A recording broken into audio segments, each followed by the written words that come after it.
Aqui nessa estação de metrô, será necessário realizar uma obra na linha púrpura. E para isso, é preciso analisar em detalhes 2 sistemas. Eu fui contratada para acompanhar essas 2 etapas importantes da obra da linha púrpura. A estabilidade de um talude na saída da linha do metrô, que pode afetar centenas de casas, e um importante muro de concreto para contenção de solo durante as escavações. As obras de contenção podem ser úteis na recuperação de grandes obras civis, obras de mineração e ocupações urbanas em encostas. Os taludes são terrenos inclinados, sejam naturais ou escavados pelo homem, que proporcionam sustentação e estabilidade para o maciço de solo. Para analisar se há a possibilidade de uma massa de solo se romper ou não, é preciso calcular o fator de segurança do talude. Já os sistemas de contenção, como muros de arrimo, por exemplo, são usados para conter um maciço de solo quando não existe espaço suficiente para taludar o terreno. Nesse caso, construímos o sistema de contenção e o solo aplica impulsos ou pressões. Nesse sistema de contenção, também precisamos calcular o fator de segurança. Para isso, é fundamental conhecer as pressões que agem sobre ele, ou seja, os empuxos atuantes. Nesse sentido, os empuxos podem ser considerados ativos quando atuam contra a segurança, ou passivos, quando atuam a favor da segurança, e determinados pela teoria de Rankine ou pela teoria de Coulomb. Como os empuxos atuantes dependem dos estados de tensões no solo, falhas geológicas e escavações são variáveis importantes, que favorecem o relaxamento do solo e alterações nos empuxos. Por falar em escavações, elas são muito comuns em ambientes de construção de obras subterrâneas, como o metrô da linha púrpura. Essas obras normalmente necessitam de contenções e escoramentos, que podem ser de caráter provisório ou definitivo.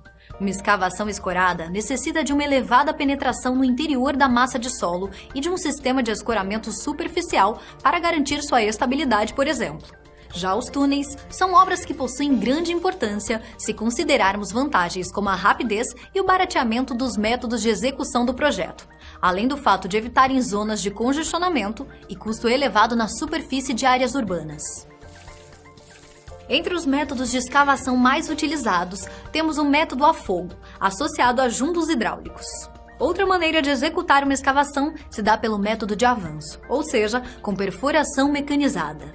Agora, o que inspira qualquer profissional, principalmente na situação que estou analisando, é ouvir outras perspectivas sobre o tema. Olha que bacana esse vídeo que encontrei nas minhas pesquisas sobre escavações.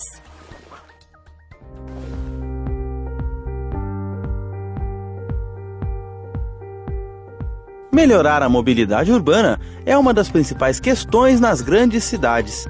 E muitas vezes a solução passa por grandes obras de engenharia, como túneis, viadutos e metrôs.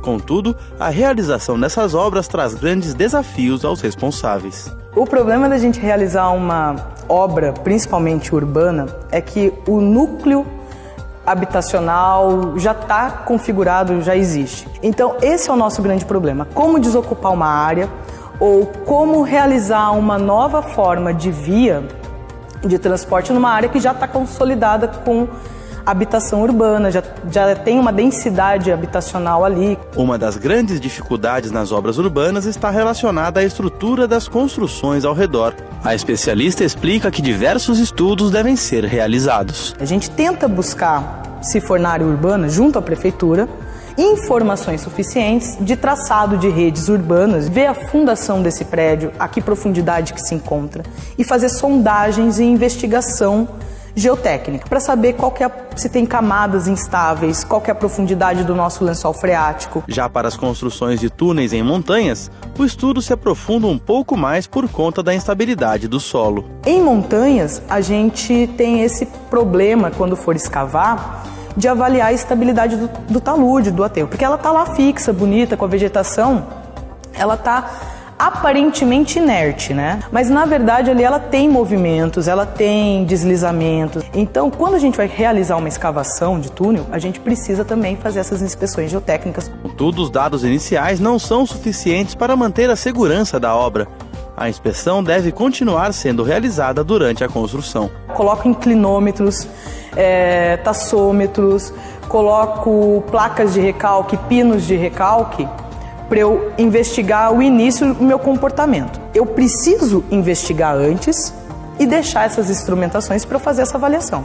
Mas ao longo da minha obra, essas instrumentações não vão ser retiradas, porque enquanto eu estou escavando, eu vou verificar os meus instrumentos. Após a coleta de dados, algumas técnicas são utilizadas para a realização das escavações. Depende da sua área, você não vai conseguir entrar com um maquinário muito grande. Então você vai precisar fazer uma vala aberta, mas hoje ela tem um novo nome, que é cut over, que é, de vez de você vir da superfície para baixo, você abre uma vala e perfura de um pequeno, onde seria o seu poço de entrada mesmo, e daí você começa de baixo para cima. Além disso, a gente tem outras técnicas. Faz essa abertura nesses poços de inspeção, entra com maquinário. Maquinário pode ser o shield ou o tatuzão, vulgarmente conhecido, que é o TBM, ou mais recentemente também é muito utilizado o NATM, que é New Australian Tunneling Modeling.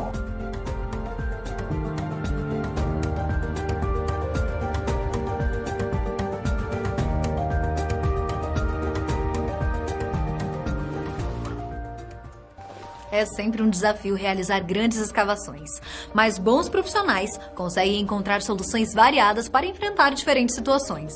Agora que repassei todos esses pontos de atenção, já me sinto preparada para acompanhar todo o projeto de obra da linha púrpura do metrô.